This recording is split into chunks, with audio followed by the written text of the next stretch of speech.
आज आपण तळजाई टेकडीला भेट देण्यास आलेलो आहोत। तळजाई टेकडीचे स्थान हे पुणे शहराच्या मध्यवर्ती भागात पर्वती टेकडीच्या जवळ म्हणजे सहकारनगर जवळ आहे। तळजाई टेकडीचा आपण विस्तार पाहणार आहोत। तर त्यामध्ये आपण पाहणार आहोत की तिचे स्वरूप कसे आहे। तर तळजाई टेकडीचे स्वरूप आहे ती उद्यान आणि वन्यजीव राखीव क्षेत्र असलेला एक मध्यम उंचीचा डोंगर आहे। प्राकृतिक रचनेचा विस्तार जर पाहिला तर ती सपाट नाही आहे, तर उतार चढाव असलेली अशी जमीन आहे। ती डोंगरकडे असलेली सह्याद्री पर्वतरांगाचा एक भाग असलेली ही डोंगर रांग आहे। ही एक टेकडी आहे असं आपण म्हणू शकतो। तर तिथे आपल्याला डोंगरासारखा पण कमी उंचीचा भाग आढळतो। झाडांनी आच्छादित आहे। म्हणजे तिथे वन्य प्राण्यांचे वास्तव्य हे नक्कीच असणार। माणसांना चालण्यासाठी पायवाटा आहेत आणि त्या डोंगराकडे वळणारे रस्तेही आहेत।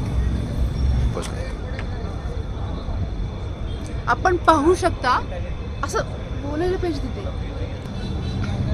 आपण पाहू शकता येथील वनच्छादित प्रदेश आणि आलेली पर्यटनासाठी किंवा आज सुट्टी असणारे लोकांची ये जा पण आपल्याला इथे दिसते। ही पायवाट डोंगर टेकडीकडे जाणारी आहे। आपल्याला सुरुवातीलाच दिसतात तळजाई मातेचे मंदिर। आपण म्हणालो मगाशी की आपण तळजाई टेकडीला भेट द्यायला आलो। तर तळजाई टेकडी हे नाव कशामुळे पडलं तर तळजाई माता मंदिरामुळे या टेकडीस टेकडी हे नाव पडलेले आहे। प्राकृतिक रचना दृष्टीने पाहता या प्रदेशाची समुद्र सपाटीपासूनची उंची 610 मीटर जो अंदाजे म्हणजेच 2000 फूट एवढी आहे। येथील खडक हा बेसाल्ट प्रकारचा आहे आणि माती आपल्याला पाहता येईल काळी आणि लालसर प्रमाणात दिसते। आपण पाहू शकतो येथील माती ही लाल प्रकारची आहे। तर या ठिकाणची वने आपल्याला आढळतात। साग, आणखी थोडंसं पुढे गेले तर आपल्याला साग, निलगिरी, वड, पिंपळ, उंबर, गुलमोहर, कांचन इत्यादी प्रकारची आपल्याला वने या ठिकाणी आढळतात। या वना नुरूप म्हणजे या वनात राहण्यासाठी पक्ष्यांना जे वातावरण आवश्यक वाटते त्याच प्रकारचे प्राणी इथे वास्तव करणार। तर इथे मोर आढळतो, बुलबुल आढळते, पोपट, घुबड, सुतार पक्षी, ससा, खार, मुंगूस, बिबट्यासारखे प्राणी इथे आपल्याला पाहायला मिळतात। आपण आज तळजाई टेकडीवर आलोय तर काही व्यक्तींशी आपण संपर्क साधूया आणि त्यांनी विचारत की ते इथे रोज येतात का, कधी कधी येतात आणि काय येतात। तर तुम्ही सांगू शकाल तुम्ही तळजाई टेकडीवर कशासाठी येतात? आम्ही या ठिकाणी तर रोजच येतो। रोज येतात। पहिली गोष्ट इथं वातावरण खूप छान आहे, म्हणजे थंड वातावरण आहे पहिली गोष्ट। कारण एक टेकडीवरती आपल्याला शहरी भागापासून खूप लांब आहे, त्यामुळे इथे वातावरण खूप छान प्रकारे आहे। आणि आम्ही पोलीस भरती करतो। आम्ही ऑलरेडी कात्रजला राहिलो, पण काय होतं त्या साईडला कुठे वातावरण असं नाही भेटत आणि इथं छान वातावरण असल्यामुळे आम्ही या ठिकाणी निवडलेले आहोत।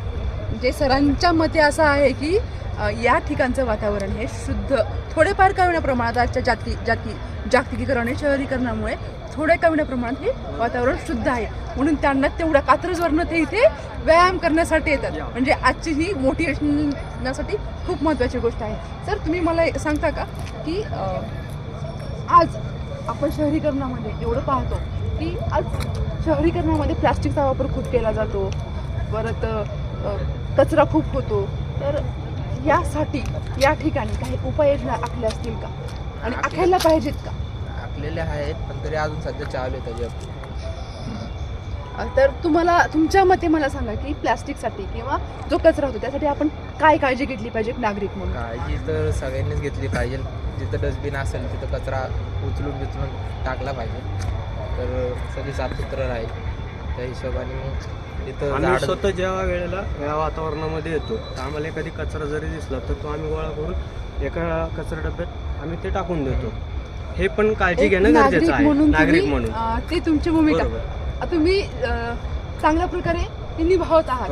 तर आपण असं पण करू शकतो ना, त्याच्यासाठी एक उपाययोजना करू शकतो. इथे जे काही वॉचमॅन वगैरे असतील तर त्यांना आपण त्यासाठी एक नियंत्रण ठेवायला सांगू शकतो. असं आढळलं का तुम्हाला इथे वॉचमॅन वगैरे किंवा कोणी नियंत्रण असतात? बरोबर, असतात. खूप छान वाटलं तुमच्याशी संवाद साधून. थँक्यू. थँक्यू. आपण आता आलेलो आहोत तळजाई माता मंदिराजवळ. आता आपण जाऊयात मंदिरातील मेन गाभाऱ्याकडे आणि तेथील पुजाऱ्यांशी संवाद साधून पाहूयात की या मंदिराचे नेमके काय महत्त्व आहे.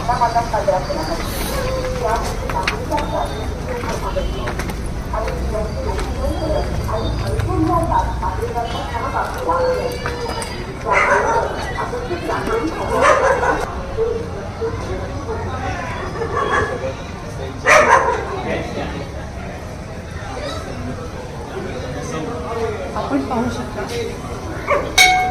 मंदिराची मुख्यद्वार आणि यामध्ये म्हणजे आतमध्ये पद्मावती माता यांची मूर्ती दिसते आपल्याला.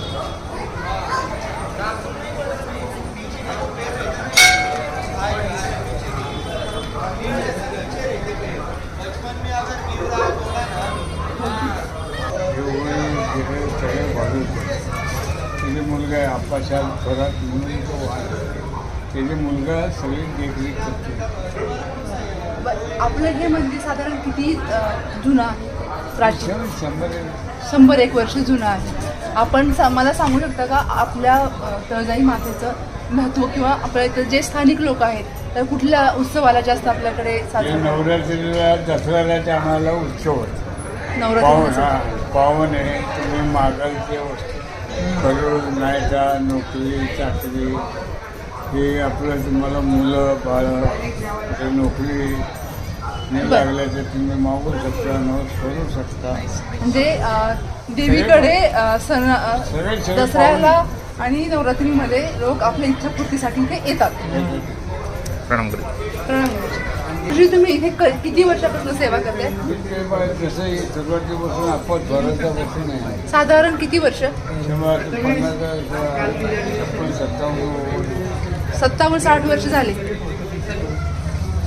बोलू नको.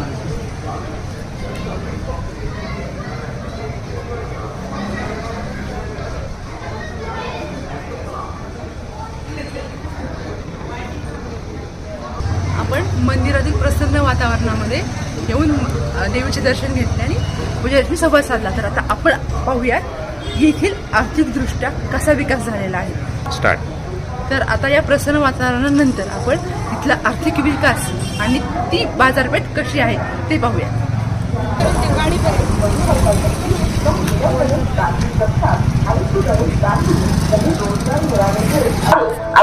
आता आपण इथे पाहू, इथे छोटे मोठे स्टॉल आहेत, टॅक्सी पण दिसतात आपल्याला, गाड्या पण दिसतात. आपण एंट्री करताना पाहिलेल्या आहेत. महिला भगिनींचा विचार करत आज समाजातील यांनी महिलांसाठी अनेक उपक्रम राबवत त्यांना एकत्रित करण्याचं काम केलं आहे. गौरी गणेश फळे भाजीपाला आपल्याला इथे दिसतात. काही दिसतात आपल्याला, लहान मुलांसाठी साहित्य दिसते. महिलांचा सन्मान करण्यासाठी नवरात्रीच्या महिलांच्या आपण पाहू शकतो लहान मुलांच्या मनोरंजनासाठीही आपल्याला काही घसरगुंड्या वगैरे असे अनेक खेळांचे प्रकार दिसतात.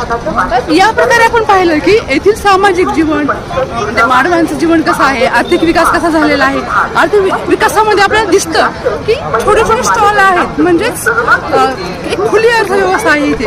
आणि पर्यावरणाच्या दृष्टीने पाहता स्वच्छता दिसते आपल्याला, म्हणजे एक प्रकारची इथे कचऱ्यावरती प्रतिबंध घातलेला दिसतो.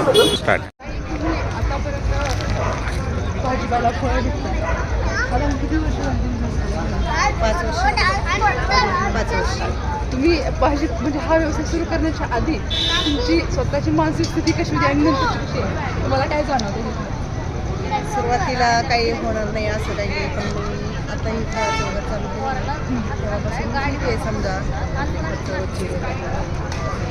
स्वतःच्या स्वतः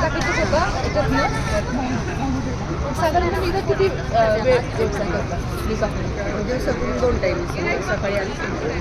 सकाळी संध्याकाळी. म्हणजे तुम्ही तुमचं घरातले सगळे नवीन कामं कामावर व्यवसाय करतो. म्हणजे या पेठेमध्ये तुम्ही स्वतःला स्वतःसाठी सक्षम केलं.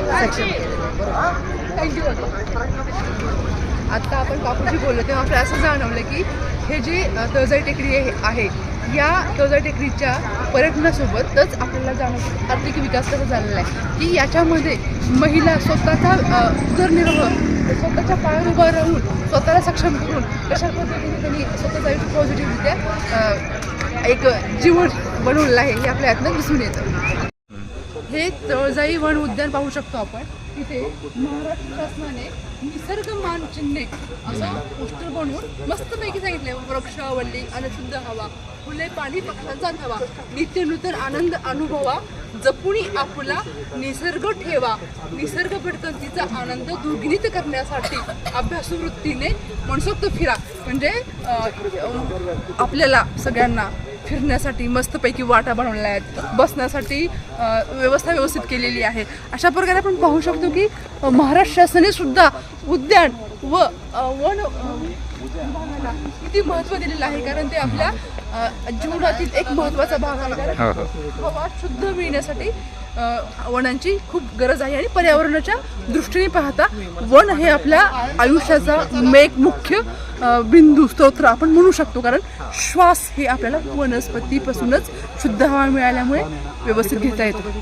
प्रकारे आपण तळजाई टेकडी पाहिली आणि येथील मानवी जीवनावर कसा प्रभाव झालेला आहे, येथील स्थान पाहिलं, विस्तार पाहिला, येथील मातीचा प्रकार कसा आहे, इथले खडक कशा प्रकारचे आहेत आणि मानवी जीवन कसं आहे आणि हे ठिकाण थोडंसं शहराच्या बाजूला असल्यामुळं शांत आणि थोडी का होईना शुद्ध हवा असल्यामुळे इथे आपल्याला मानवांची अधिक गर्दी दिसते. का तर त्यांना शुद्ध हवा हवी आहे.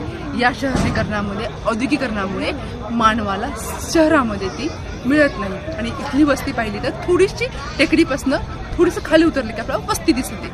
अशा प्रकारे आपण ही तळजाई टेकडीचे महत्त्व ऐतिहासिकही पाहिलं, भौगोलिकही पाहिलं, आर्थिकदृष्ट्याही पाहिलं आणि पर्यावरणदृष्ट्याही पाहिलं. तळजाई टेकडीचा अभ्यास करता असं वाटतं की इथे प्रत्येकाने यायला पाहिजे. लहान मोठे मध्यम वृद्ध सगळ्यांनी इथे यायला पाहिजे. खूप छान प्रसन्न वाटतं. सगळं परिसर पाहिला तर एक आपल्या मनाला एक अतूट प्रसन्नता देणार आहे. तर सगळ्यांनी या ठिकाणी अवश्य यायचं आहे. धन्यवाद.